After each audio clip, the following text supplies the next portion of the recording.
In today's video, I'm going to teach you how to use the zoom tool and your mouse to zoom in and out smoothly. If you spend any time editing images, designing layouts, or inspecting details, mastering zooming will make your workflow faster and far more precise. First, look to your toolbar and select the zoom tool. It's the one with the magnifying glass icon. When it's active, your cursor typically changes to a magnifying glass on the canvas, letting you know you're ready to control your view.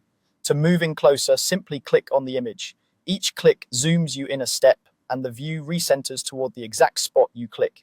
Aim your cursor at the area you want to examine, like an edge, a texture, or a small detail, and click to bring it forward.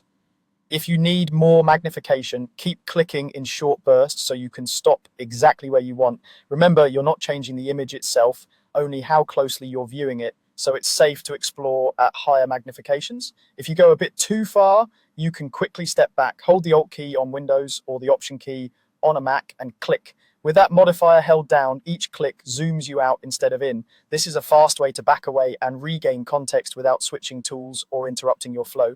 Keep your finger on Alt or Option while you click and release it when you're ready to resume zooming in.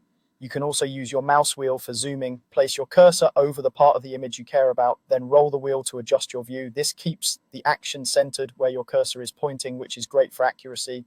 Make small controlled scrolls to avoid overshooting your target. If plane scrolling behaves differently in your setup, the modifier method offers a reliable alternative. For the smoothest control, hold Alt on Windows or Option on a Mac while you scroll the mouse wheel. This gives you a continuous fluid zoom, perfect for dialing in an exact level of magnification. Scroll forward to move in and backward to move out, and keep your cursor anchored on the detail you want to examine so the focus stays put. If it feels too fast, slow your scroll movement to fine-tune the pace. That's all there is to it. Select the zoom tool, click to move in, hold Alt or Option, and click to move out. Scroll to adjust and combine Alt or Option with the wheel for silky, smooth zooming.